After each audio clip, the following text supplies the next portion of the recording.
Welcome back to Talk and Trek as a Trek Zone conversation continues for 2019. Lee Sargent is with me once again. Lee, welcome. Hey Matt, how's it going? Very well, man. Now, it's been a couple of weeks since we talked about short treks.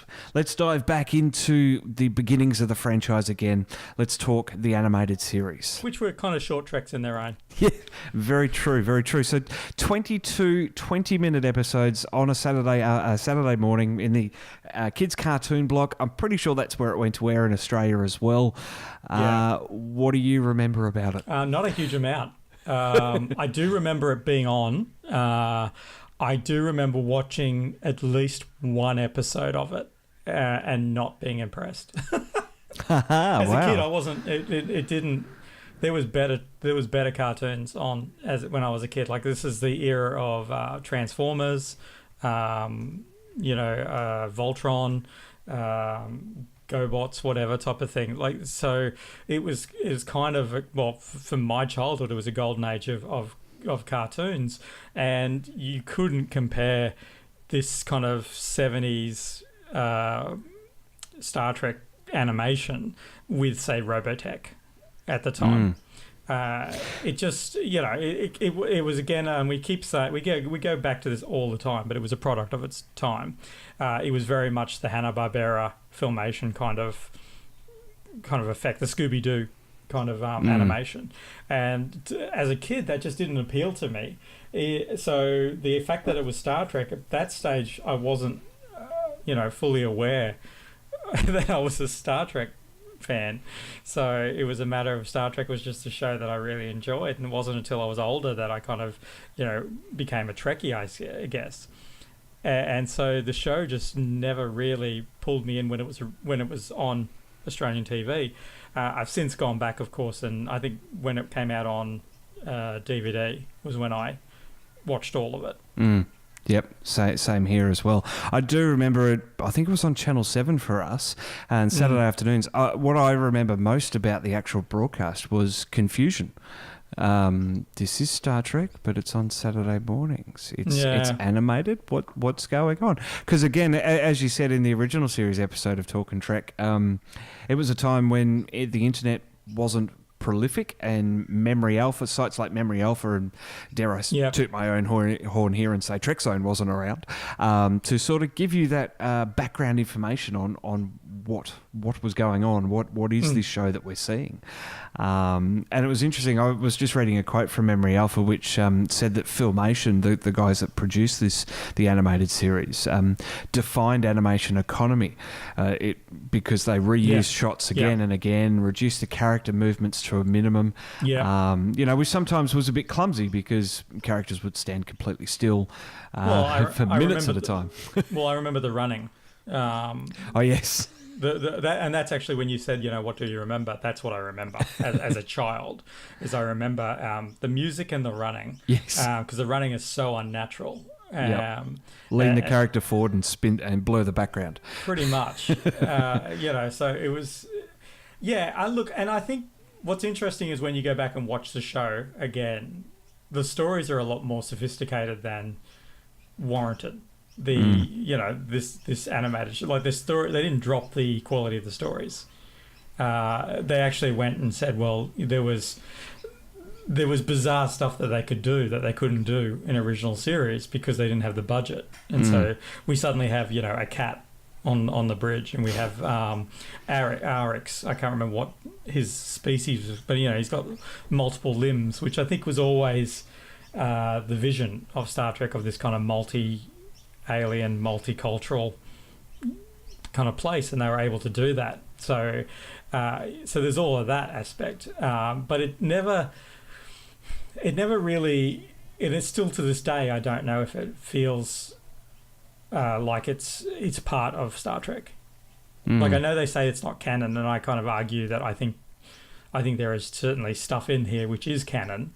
Well, apparently they changed their mind on that when StarTrek.com added it back in, or added it to the website in the early 2000s. So cool. It is canon now, apparently. Oh, that's good. Because we got a couple of things out of that, which was Uhura's first name, I believe, was first said in the animated series. Tiberius. Tiberius was, was another one. And a couple of others as well. Kang and is it Kang's ship? Or Koloth's ship, which of course he refers to in the DS9 episode Blood Oath. So it really did sort of come back into its own and become part of Star Trek. You go back to probably, and I think it'd be fair to go possibly the best episode is Yesteryear. Yeah. Which is, of course, the episode where Spock has to use the Guardian of Forever to go back in time. One, you get to see the Guardian of Forever again, which was, very good. And it's a shame that the Guardian of Forever was tied up in so many kind of legal issues with Harlan Ellison. Right or wrong, Harlan's used to be, the absolute voice of protecting an author's work. So I don't really have a dog in that fight as far as whether or not he was right or wrong to so doggedly chase after it. But so they didn't really use it in Next Generation or anywhere else, to be honest. But it was nice kind of seeing it here and using it quite effectively to take Spock back to his childhood, which we've seen, elements of that kind of course come through in particularly the J.J. Abrams film.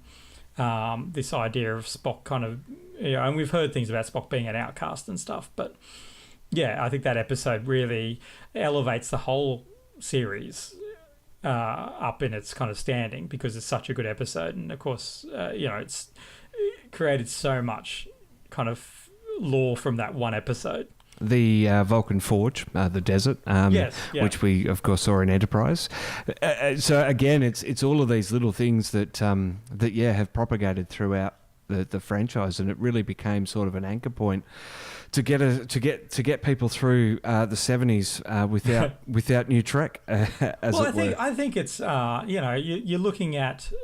I think what's great about the animated series, and I still probably struggle a little to watch it properly. Fortunately, you're right. They're only 20-minute episodes, so I can generally push through to watch an episode. But all that animation is clunky, and it does make it hard to kind of really sit down and watch. They're almost like audiobooks in my mind. So it's kind of, when you're watching them, they are this flavour. I guess it's a seasoning for the whole series, for the whole franchise.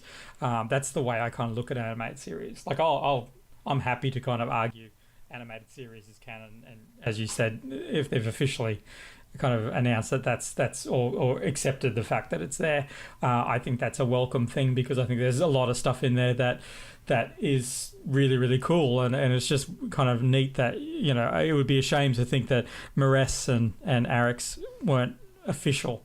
And I read a book. It was kind of the prequel to the animated series. It was Chekhov's last day on the Enterprise, changing over to Arix taking over, and we follow Arix. And of course Maress is there, and so it's really the bridging of Star Trek the original and Star Trek the animated, as the animated being the fourth year or of their 5-year mission.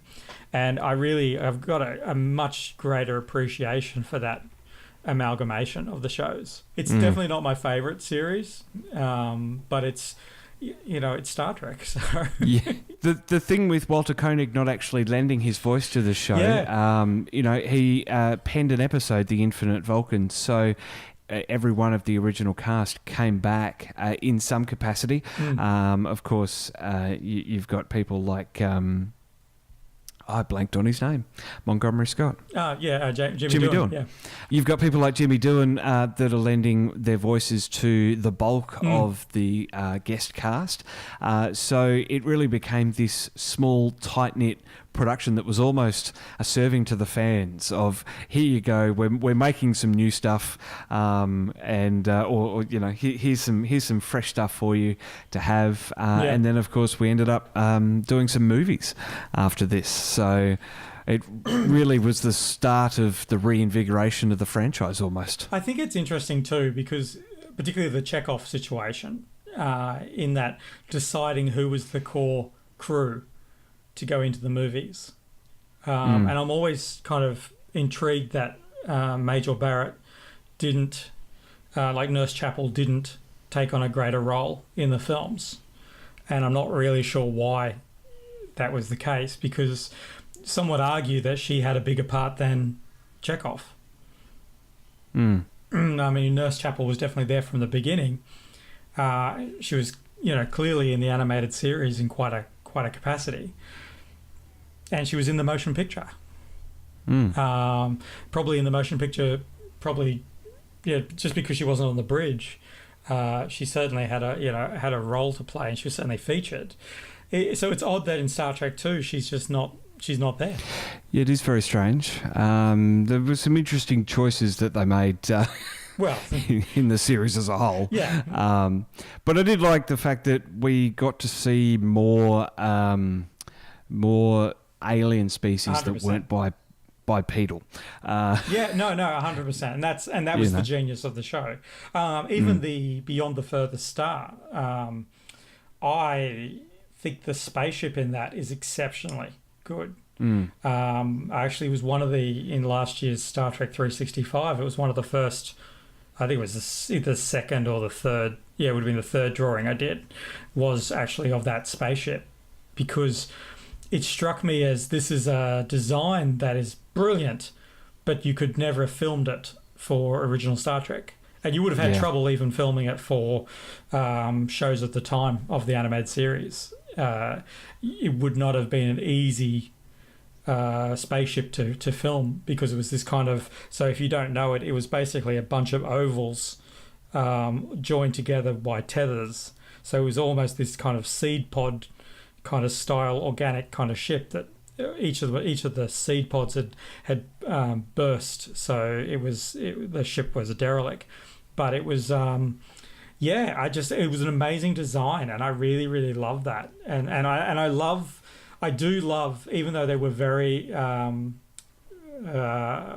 economic with their animation, the design for Star Trek the animated series is exceptional. It looks beautiful. Like the painted Enterprise, it looks exceptionally good. And a lot of the sets and designs were just really, really good. Well, it was a beautiful series, and that's about it from where we're sitting here on Talking Treks. But as the last question, I think is going to be the standard here across our little mini-series, Lee. Someone hasn't seen the animated series yet. What's the episode that they go to start off their adventure? You might as well start at the beginning. Beyond the Farthest Star. I mean, it's a perfectly good episode. If you're a Star Trek fan already, I'd probably just skip to the second episode, Yesteryear. Just see if that gives you a taste, and then watch all of the other Star Treks, and then come back to it. And of course, we can't forget honourable mentions to the Tribbles and Harry Mudd coming back, of course, as well in the series, and possibly not coming back, but the Xindi. Yes, there are hints of races that are very reminiscent of the Xindi. That's right, there are. Which I think is, I hope it was conscious. I really hope it was conscious when they were making Enterprise. But if it wasn't, it's a very, very happy coincidence, and I actually like to think that that was a Xindi. Yeah, well, there you go. Well, that is Talking Trek, the animated series. Lee, thank you so much for coming back and chatting animation. Thank you very much for having me.